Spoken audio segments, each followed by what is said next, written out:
Hi, Bryn here. Now, is your dishwasher getting a bit greasy? Well, everyday use can cause the grease and fat from your food to build up in your machine. So here's what you can do about it. So this is Wpro lime scale and grease remover for washing machines and dishwashers. Now, while washing machines have to combat the effects of lime scale regularly, dishwashers don't typically have the same problem. If you regularly fill your water softener with dishwasher salt, and you should be, you can watch my dishwasher salt video here, then that soft water should be saving your dishwasher from lime scale problems. But you can use this as a degreaser, and it works brilliantly. All you need to do is a service wash. Empty the Wpro lime scale and grease remover into the machine, straight into the dispenser drawer.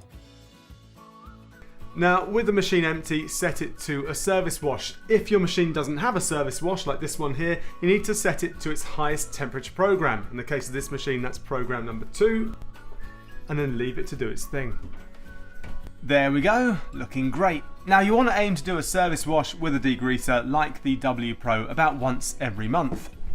You can also keep the grease in check by using a professional grade dishwasher tablet like these Wpro tablets. Now, they contain an active ingredient that combats the grease every time you put on a wash, meaning less service washes in the long run. Now, to order any Wpro lime scale remover or tablets, visit hotpointservice.co.uk.